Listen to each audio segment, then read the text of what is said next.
mapas de rutas de evacuación, puntos de encuentro, refugios temporales y albergues, y asimismo se nos va a proporcionar información sobre los sistemas de alerta temprana y prácticas de procedimientos aconsejables en estos casos.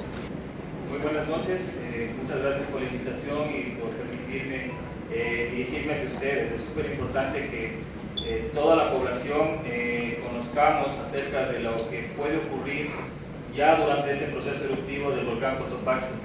Recordemos pues que desde el 14 de agosto, en aquella mañana, cuando empezó a caer ceniza en el sur de Quito, a partir de ese día ya empezó un proceso eruptivo.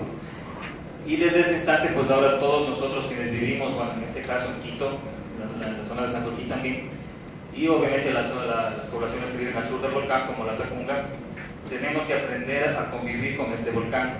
De la misma manera como la gente que vive en Baños ya se ha adaptado a vivir con el volcán Tucuragua, de la misma forma tenemos que hacerlo nosotros. Este es un volcán que de lo que se conoce, de la historia de sus erupciones pasadas y de los estudios geológicos que se ha hecho este volcán, pues es un volcán bastante peligroso, y ya vamos a ver por qué. Ahora, bueno, quiero empezar esta charla con un video, mostrándoles un video que tiene sus añitos de haber sido elaborado por la antigua Defensa Civil, que ahora se llama Secretaría de Gestión de Riesgos. Es un video que todavía la información que se presenta aquí es bastante válida, para dar unas ciertas indicaciones y sobre todo mostrarnos qué es lo que el volcán puede hacer.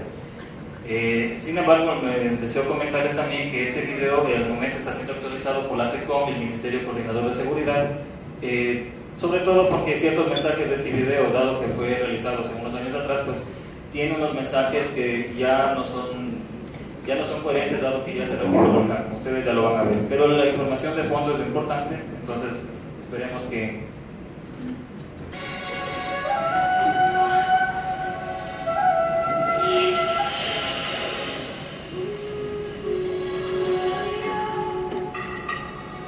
El Ecuador, en su región sierra, se halla atravesado por la cordillera de los Andes, en la cual existen 55 volcanes, entre los que sobresale el Cotopaxi, con un cono casi perfecto que alcanza los 5.897 metros sobre el nivel del mar, y se halla coronado por un casquete glacial con nieves eternas. El Cotopaxi, que en lengua quichua significa masa de fuego, es uno de los volcanes más activos del mundo. En los últimos 500 años ha presentado algunas erupciones de gran importancia, como la de 1877, lo que nos obliga a vigilar cualquier manifestación de su actividad volcánica, por mínima que ésta sea. En la actualidad, existen monitoreos permanentes por parte del Instituto Geofísico de la Escuela Politécnica Nacional del Ecuador, quienes mediante artefactos técnicos de última tecnología colocados en el volcán permitirán detectar inmediatamente cualquier síntoma de reactivación. Sin embargo, hay que recalcar que esta no sigue un patrón ni ciclo determinado, por lo cual se puede predecir el inicio de un nuevo proceso eruptivo, pero es imposible decir exactamente cuándo va a ocurrir una erupción, ni cuál será su magnitud, por lo que conviene estar preparados.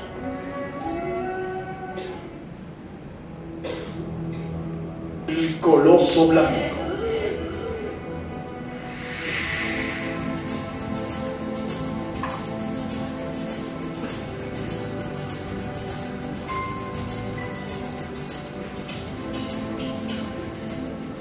El Cotopaxi es un volcán activo y en caso de una reactivación y posterior erupción generaría grandes flujos de lodo y escombros, como consecuencia de la fusión del hielo del glaciar con los materiales incandescentes, a los cuales se les conoce con el nombre de lahares.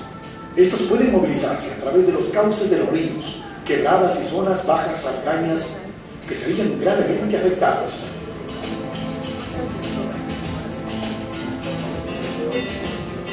Otros productos como cenizas y gases volcánicos podrían afectar otras provincias.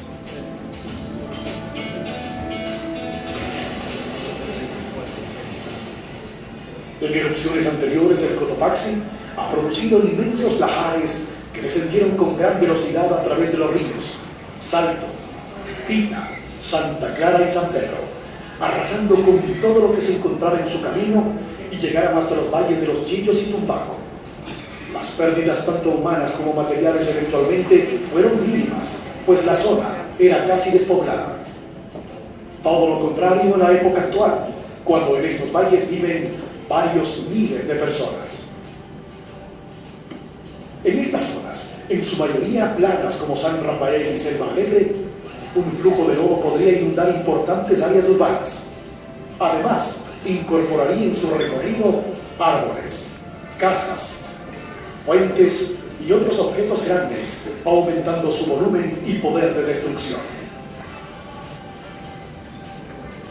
Es muy necesario tener en cuenta el tiempo de arribo de los flujos a las zonas pobladas del Valle de los Chillos y Tumbaco.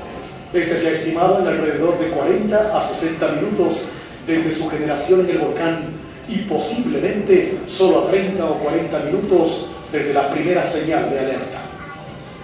Obviamente, los moradores de los cauces de los ríos Guayabamba y Esmeraldas tendrían más tiempo para reaccionar, porque se encuentran a mayor distancia. Sin embargo, deben tomar conciencia que también habitan en zonas de riesgo, por cuanto la mayor cantidad de lahares se canalizaría a través de los ríos, ocasionando imprevisibles desbordamientos. Cabe recordar que los depósitos que dejan los flujos de lodo de una erupción demoran mucho tiempo sin endurecerse. Por ello, no se debe transitar ni intentar conducir un vehículo sobre su superficie. Esto muchas veces incomunica y suspende los servicios básicos a las poblaciones afectadas, razón por la cual conviene siempre que los damnificados cuenten con las debidas provisiones. No podemos olvidar que una erupción produciría grandes caídas de ceniza y, en general, contaminación atmosférica, fenómeno que, aunque no afecte tanto como los lahares, hay que estar preparados para protegerse de las vías respiratorias y su acumulación en los techos de las casas, calles y alcantarillas.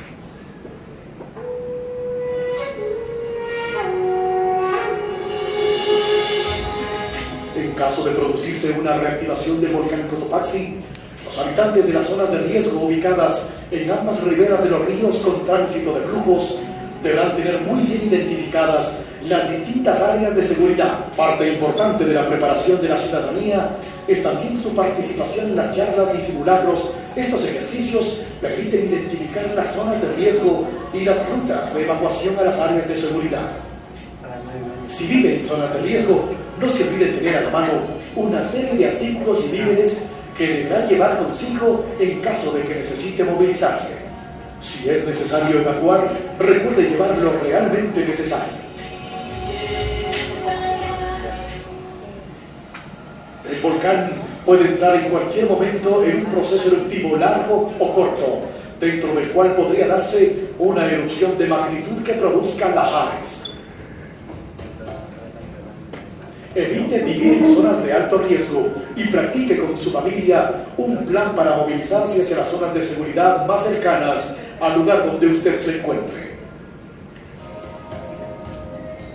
De producirse la erupción, mantenga la calma, evacúe hacia las zonas de seguridad ya determinadas y protéjase de la ceniza cubriéndose la nariz y la boca con una mascarilla o un pañuelo humedecido.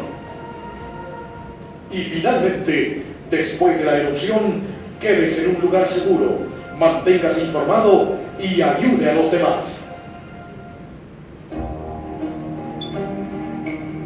Ahora, cada vez que usted disfrute del incomparable espectáculo visual que ofrece el Taita Cotopaxi, recuerde que su imponencia oculta la fuerza de uno de los volcanes activos más grandes del mundo, y que el coloso blanco solamente está durmiendo su plácido sueño durante muchos años, y que algún día volverá a despertar. Para entonces, mientras mejor estemos preparados, mejor podremos protegernos.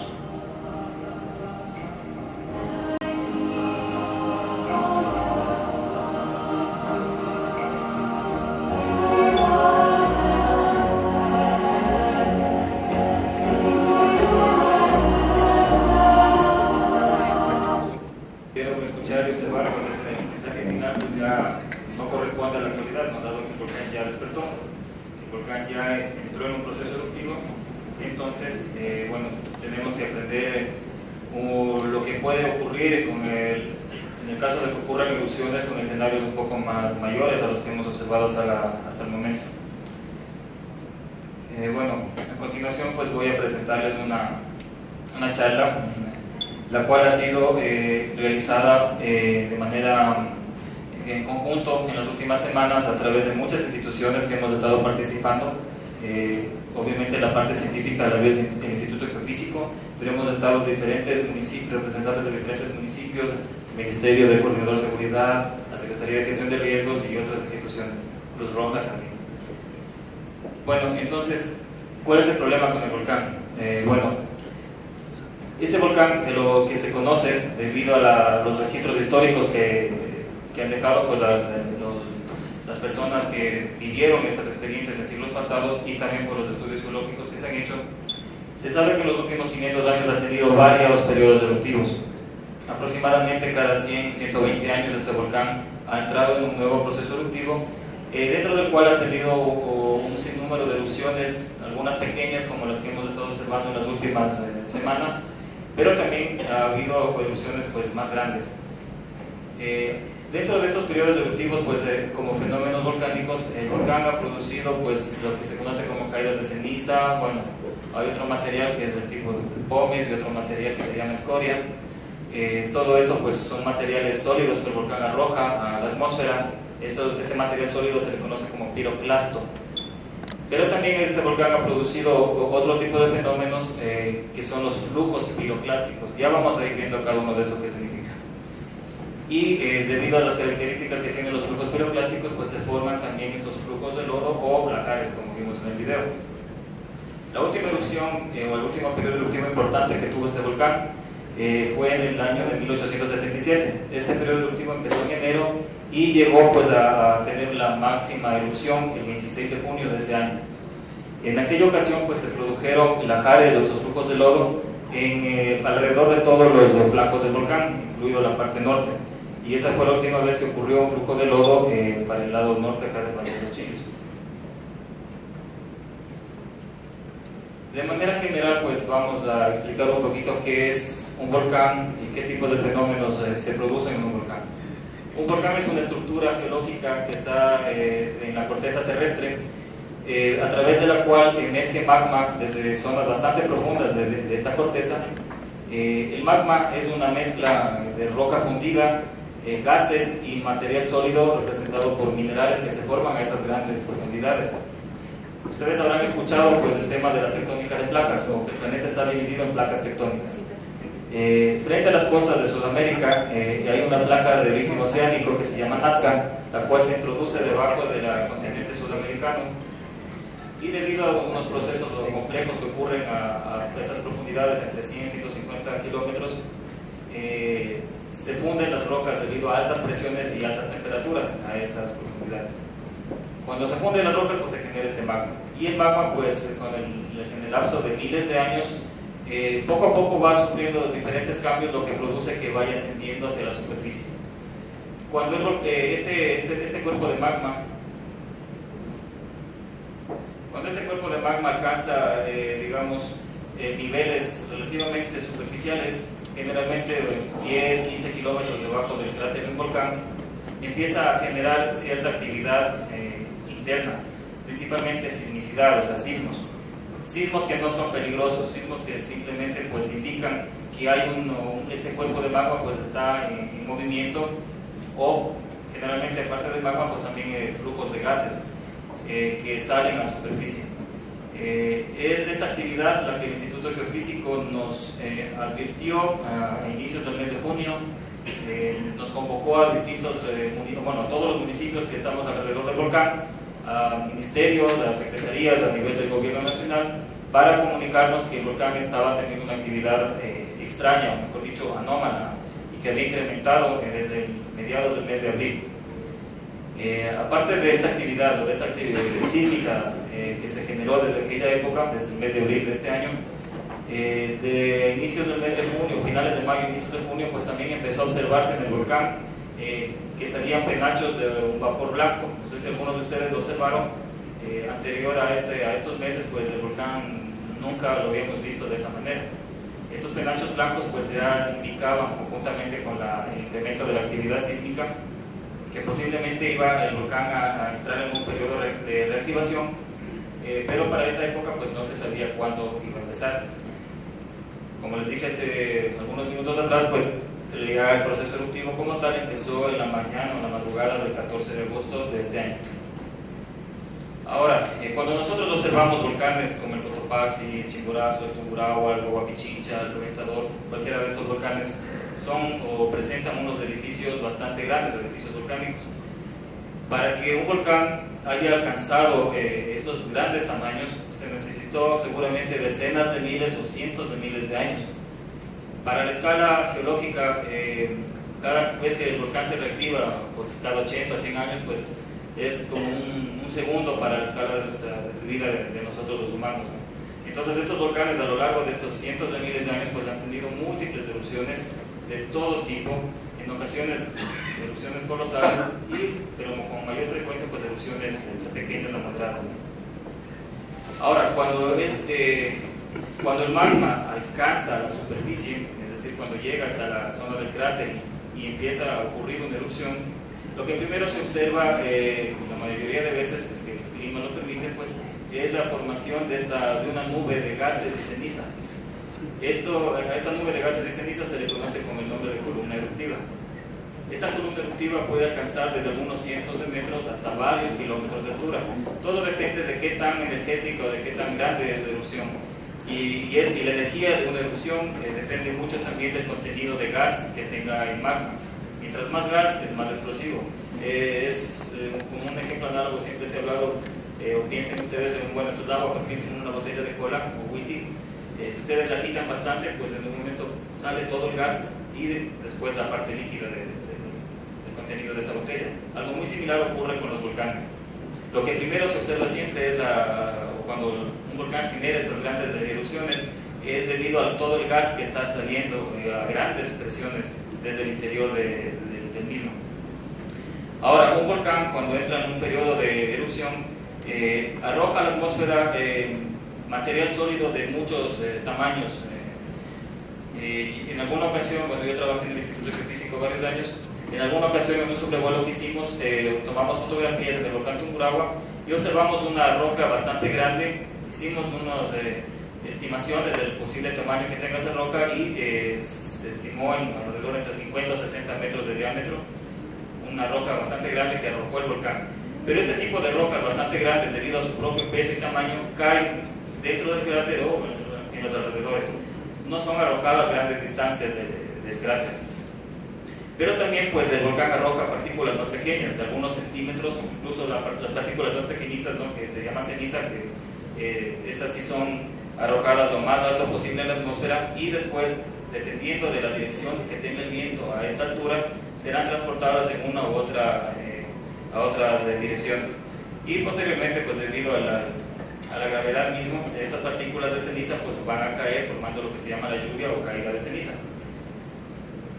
Otro tipo de fenómeno importante que ocurre y que en el Cotopaxi se sabe que se ha ocurrido en el pasado es lo que se conoce como flujo piroclástico.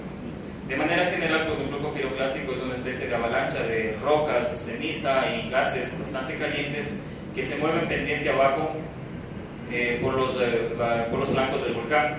Existen varios mecanismos de formación de estos flujos piroclásticos, pero de manera general pues es eso, ¿no? Generalmente observamos una nube así, después vamos a ver unas fotografías.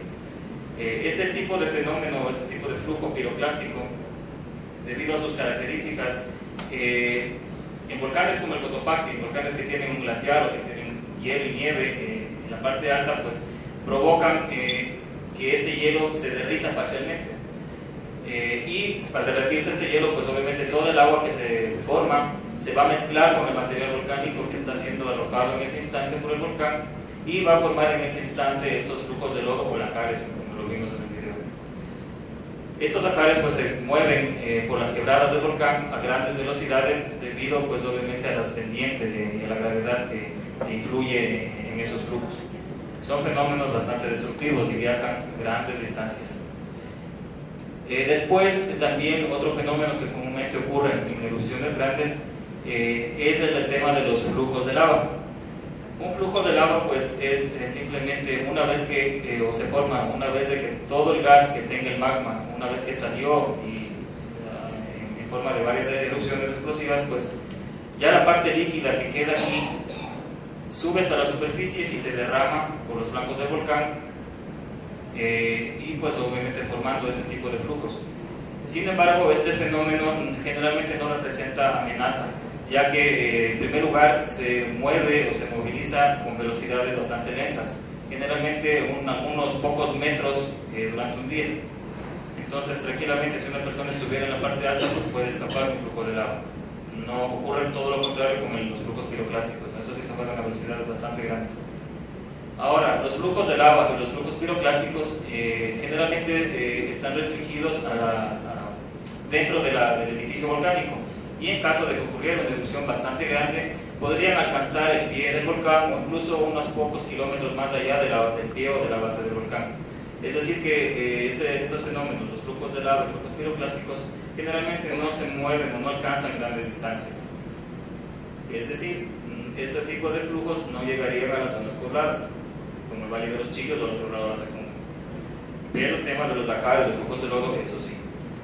Bueno, existen otros fenómenos volcánicos que, bueno, en esta ocasión creo que no vale la pena mucho entrar en detalles, pero estos tres fenómenos, la caída de piroclastos o la caída de ceniza, como se le conoce más comúnmente, los flujos piroclásticos y los flujos de lodo o lajares, son los fenómenos que principalmente influyen para que de alguna manera poblaciones como el Valle de los Chillos o también una parte de Tumbaco, una parte de Cumbayá, podrían ser afectados si se ocurrieran este tipo de fenómenos. Como les digo, los flujos piroclásticos no es que van a llegar acá, pero los flujos piroclásticos son los que generan los flujos de lodo. Eso hay que tener en cuenta. Ok, la caída de piroclastos. Ya, bueno, estas son fotografías de la actividad actual que ha tenido el Cotopaxi en las últimas semanas. La ceniza son las partículas sólidas o los piroclastos que tienen tamaños menores a 2 milímetros. Debido pues o mejor dicho, dependiendo del escenario eruptivo, si es que la erupción es bastante grande, pues la ceniza o la caída de ceniza puede afectar zonas bastante extensas. Existen algunos problemas que están asociados a la caída de ceniza. Puede causar irritación en la piel, en los ojos, y obviamente para personas que tengan problemas respiratorios también puede ocurrir este tipo de afecciones. También puede afectar a la agricultura, obviamente al tema del ganado y animales menores, o sea, el tema de las mascotas. En el caso de que existan techos vulnerables o techos, digamos, débiles o construidos con materiales poco recomendados, pues, y si la cantidad de ceniza es abundante, sobre todo en las poblaciones más cercanas al volcán, puede ocurrir el colapso de estos techos. También, obviamente, el caso de que haya una caída de ceniza, pues va a causar problemas a la movilidad, tanto a nivel terrestre como a nivel aéreo. Y puede ocasionar también algún tipo de afectación a algunos servicios básicos, principalmente en tema de agua. Bueno, como les mencionaba, pues también aparte de que de la caída de ceniza en las zonas más cercanas al volcán, por ejemplo poblaciones como Cantón Mejía, podría ocurrir que caiga también material sólido un poco más grande que la ceniza. A este material sólido se le conoce como la pili, o bueno, más comúnmente acá en nuestro medio se le llama cascajo. Son partículas que tienen entre 2 a 64 milímetros de tamaño, y como ya mencioné, pues caen cerca del volcán. En ocasiones, pues algunos de estos fragmentos pueden provocar heridas importantes. En el volcán Tungurahua, pues como existen poblaciones bastante cerca al cráter, generalmente pues este tipo de material pudo traspasar algunos techos, como les mencionaba, techos débiles o vulnerables, o en ocasiones pues las grandes erupciones de Tungurahua pues pudo causar algún tipo de afectación a vehículos, los parabrisas. Bueno, como ya se mencionó anteriormente, pues la dispersión de la nube de ceniza y este material que se llama la pili depende mucho de la dirección y velocidad del viento.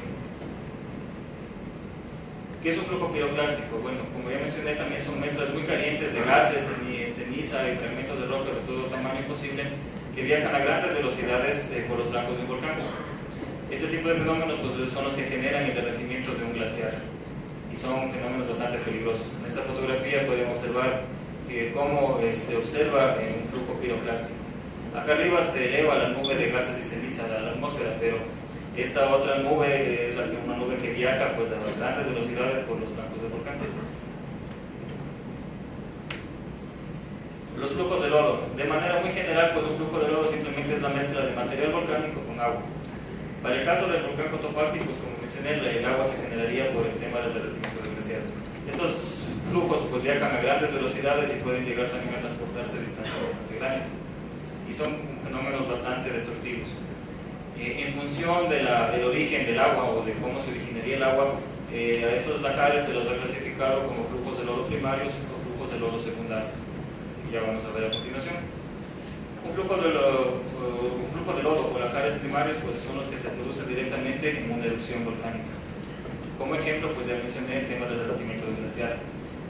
Y obviamente pues producen daños bastante importantes. Los lajares secundarios, en cambio, están asociados directamente con la lluvia y no necesita que se esté produciendo una erupción en ese momento. Volcanes como el Tungurahua, por ejemplo, que entran en constante erupción cada ciertas semanas o número de semanas o meses, acumula bastante material piroclástico, sea ceniza o rocas en la parte alta del mismo, y cuando llegan las lluvias, pues las lluvias simplemente pues hacen que todo este material baje por los flancos del volcán y se generan lajares. Ahora, los lajares de origen secundario siempre son más pequeños en volumen que los lajares primarios. Estos primarios siempre son fenómenos bastante grandes. Y obviamente, pues debido a al mayor tamaño y al mayor caudal de lodo que transporta, pues los daños que producen los lajares primarios también son mucho más importantes.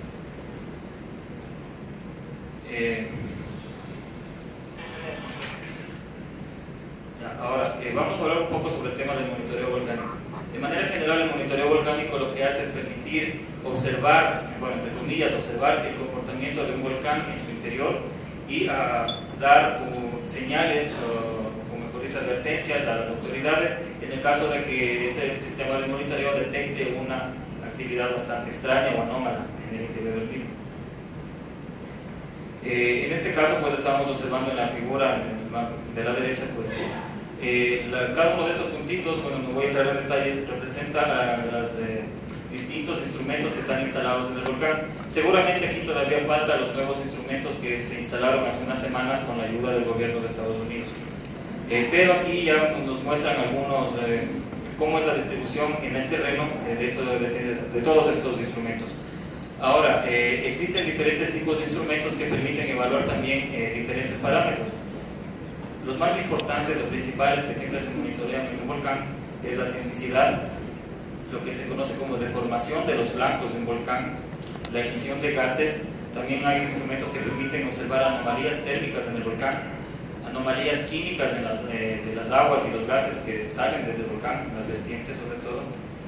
Y también pues existen otros instrumentos que permiten detectar en el momento que se genera y cuando ya está en movimiento un flujo de lodo o lajar.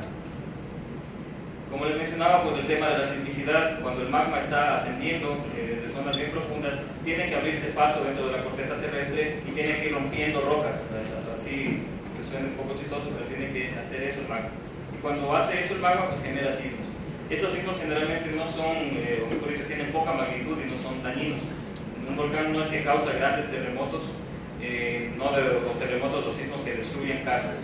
Recuerden que hace un año, en agosto de 2014, ya en la parte norte de Quito ocurrió un sismo y sus respectivas réplicas, las cuales ya generaron daños, pero esos sismos se generan debido a la presencia de fallas geológicas. Eso tiene otro mecanismo, un origen distinto. Los sismos volcánicos no causan daño. El tema de la deformación de los flancos. De igual manera, a medida que también el magma está ascendiendo, sobre todo si es un volumen importante de magma, voy a utilizar mis manos para poner un ejemplo. Supongamos que los flancos del volcán son así, y cuando el magma está ascendiendo, pues el volcán puede hincharse un poquito, ¿no? Puede deformarse. Es imperceptible a nuestros ojos, pero hay instrumentos bastante sensibles que logran detectar este cambio. El tema de la emisión de gases, también hay unos instrumentos especiales que miden el flujo de gas, pero funciona solamente de día, ya que necesita la luz solar para funcionar. Entonces, básicamente en todo observatorio volcánico alrededor del mundo, estos tres parámetros son los que siempre se monitorean.